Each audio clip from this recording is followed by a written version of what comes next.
And as we pointed out in that honeycomb matrix which I showed, the school leader has to decentralize the responsibility, and all the matrices have to be in place so that the load, the responsibility, everything is known to all. Everyone knows all.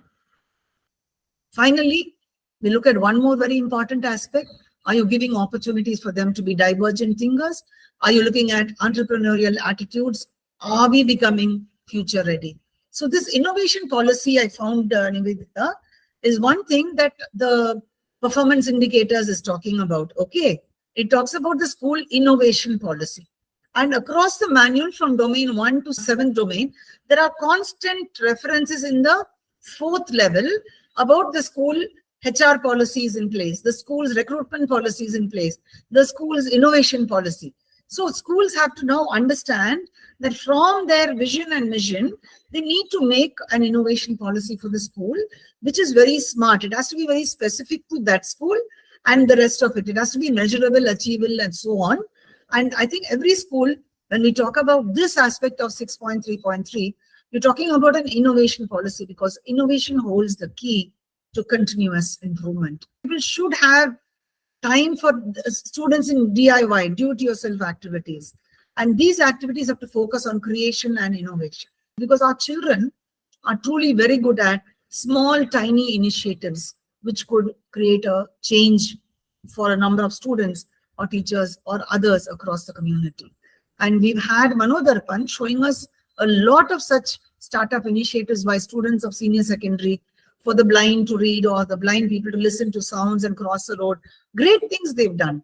It's a question of how does a school bring in all these kind of innovations that are happening.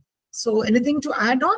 When we talk of innovations, I would only want to add here that when we give that opportunity to children or to teachers, we will be amazed at the kind of thought pattern that they bring in, the kind of innovations that they are capable of. Because we are very conservative and very stingy in giving them that space. True. We are very scared. We are very scared of giving that space. Once we give them that space, and then sky is the limit. Absolutely. Because see, one brain working, or maybe 4 brains, the coordinators and the principal working, 4 brains working vis-a-vis maybe 2,000 brains working, the end result has to be very different. Absolutely. So wherever you give them that extra leverage, or maybe that freedom to innovate, the freedom to go wrong, freedom to experiment, amazing outputs come. I think so. And what is wonderful about the whole thing is, Nivedita, we have a lot of opportunities to create our case studies, examine them, bring in continuous improvement in the school.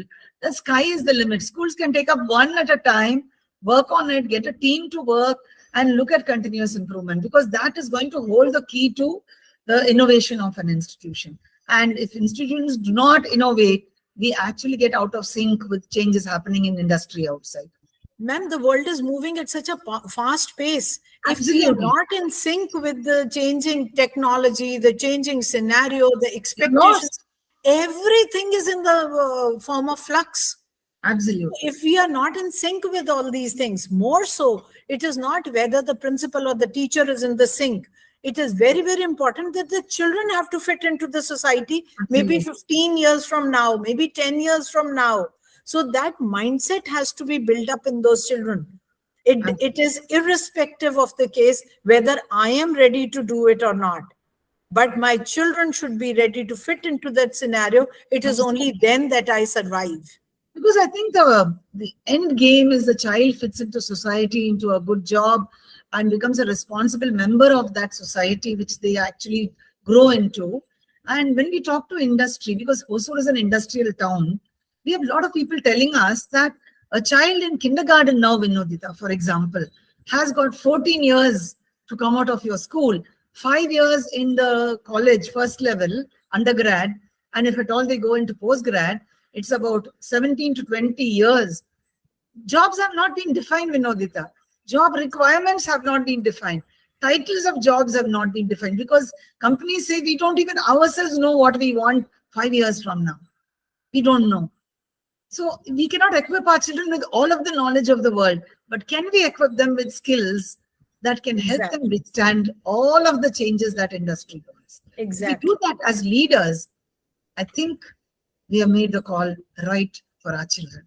What I personally feel is we owe it to our children to give them those skills. We are answerable to them. Yes. 20 years from now, they will turn back and question us if we do not open up now. A lot of talk on mindscaping education, and the eduscape is being talked about. We talk about landscaping of schools, which is fine. But what do you do with the mindscaping? What do you do with the eduscaping of your institution? If we focus on these two, other than your landscaping, and there is this beautiful holistic school, we do grow when we share. And leadership has to hinge on sharing and growing. In fact, we grow faster when we share. Absolutely. Because what I know, I know. When we share, I also know what the other knows. What I feel is when we talk of students or children in the Indian context, we are more into training, we are more into discipline. And probably traditionally, even when we were young, we were not given that kind of freedom where we could think independently, where we could question the situations, the acceptable norms. But now, if we do not step out of those systems, then I think we will not be able to reach which we aspire to reach. Absolutely. And the That assessment patterns are changing. CBSE has brought in the holistic progress card, which is going to be released shortly. It all calls for constant change, accepting children. holistic report card, what it should carry and what it should not carry. I would want your inputs on how the schools can frame a holistic report card which would cater to children of different age groups. Should Yes. it be different for the fundamental stage and the primary and the secondary? So I would want you to elaborate a little on it. Right now, Nivedita, we have taken the HPC and the focus is now on the primary section 1 and 2 and grades 3 and 4.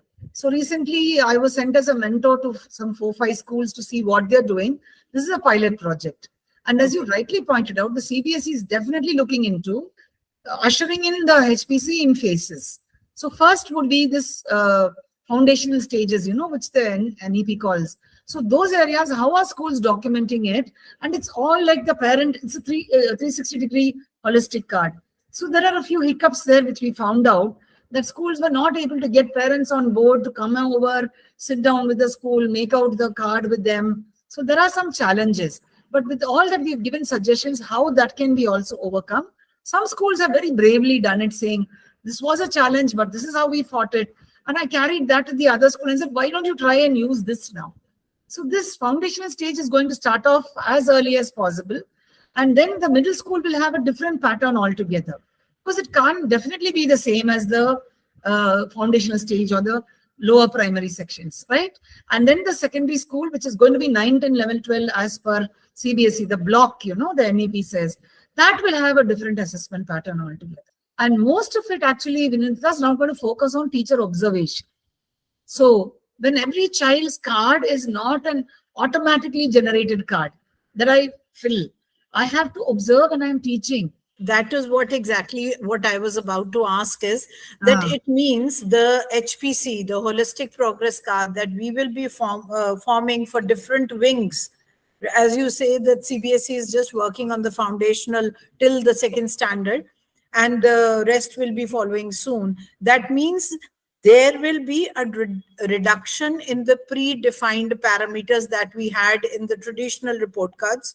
The report card will now have provision for giving subjective feedbacks, each child a different feedback from the teachers, from the peer group, and maybe from the child's perspective also. Yes, I think more it's on the child's perspective, because when the learning is happening, is the teacher documenting their child's perspective.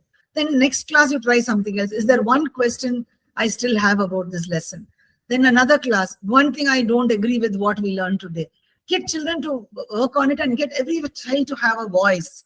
Because if every child does not have a voice, then this holistic progress card also could become a documented issue. So we are trying to come out of that and make sure that it is so unique as a fingerprint. that Okay. every child as an Aadhaar card, that every child's card will speak for that child. And ma'am, a small question. Will Yes. CBSE be providing an overall comprehensive holistic progress card, any format for that, or should we go ahead? No, there will be a well-defined format card as was given in the past. Schools have Okay. to adhere to that. But there Okay. will be intensive one-on-one mentoring. Any last word, ma'am, on domain 6? First of all, I want to thank you for this opportunity more than the last word. And secondly, as I rightly pointed out, and I'm sure you'll agree, that leadership is not an individual kind of a responsibility. Every leader who's watching this program, could be even a student who's watching it, should realize that they have that embedded leadership in them. Leadership means responsibility. And leadership means taking charge with initiative. Doesn't mean whether someone gave you the job or not. Do I take up because I need to do it for my school, for my society, for the country at large. Thank you so much once again. It was an absolute pleasure having you here, and I was so looking forward to your session on domain 6, because I knew that when you talk about leadership, it is going to be very, very helpful for people who watch the video, because you have an extreme mastery on the topic. They are proving to be helpful to people, especially to teachers, Yes. because not everybody understands from the book, and it is getting a very good overwhelming response. Let's hope that it is of use and of help to people across CBSE. Absolutely. It will. Best wishes to all the viewers.